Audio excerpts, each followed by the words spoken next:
अंगारकी संकष्टी निमित्त गणेशवाडीत श्रींच्या दर्शनासाठी गर्दी। अंगारकी संकष्टी निमित्त मंगळवारी श्री गणेशाचे मनोभावे दर्शन घेण्यासाठी गणेशवाडीतील गणपती मंदिरात भाविकांची मोठी गर्दी होती। तब्बल 21 वर्षांनंतर श्रावण मासात अंगारकी संकष्टीचा योग आलाय, यामुळे पहाटेपासूनच श्रींच्या दर्शनासाठी भाविक येत होते। शिरोळ तालुक्यातील गणेशवाडी इथं पुरातन संस्थानकालीन असं श्री गणपती देवस्थान आहे। येथील लिखित माहितीनुसार या मंदिराची स्थापना इसवी सन 1756 मध्ये कुरुंदवाडचे हरबट जीवबा पटवर्धन सरकारांनी केली आहे। हे हेमाडपंथी बांधकाम शैलीतील पुरातन असं स्वयंभू गणेश मंदिर आहे। कर्नाटकातील कुरुंद दगडापासून मंदिराची संपूर्ण बांधणी झाली आहे। गणेशवाडी पंचक्रोशीत हे मंदिर जागृत देवस्थान म्हणून ओळखलं जातं। नवसाला पावणारा गणपती म्हणून याची प्रचिती आहे।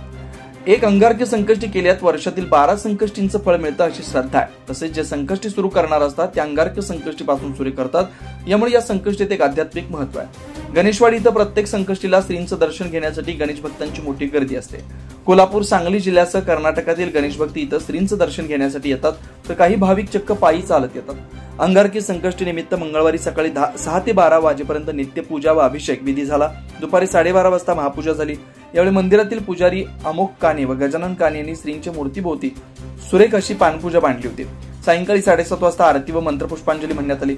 आरतीनंतर गणेशवाडी माळभागावरील अचानक मित्र मंडळातर्फे महाप्रसादाचं आयोजन करण्यात आलं होतं। याचा हजारो भाविकांनी लाभ घेतला।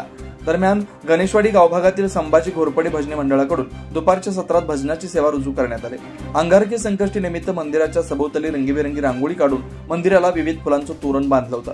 अंगारकी संकष्टी निमित्त श्रींचं दर्शन घेण्यासाठी रात्री उशिरापर्यंत भाविकांची गर्दी होती। शिवार न्यूज साठी अनिल जासूद।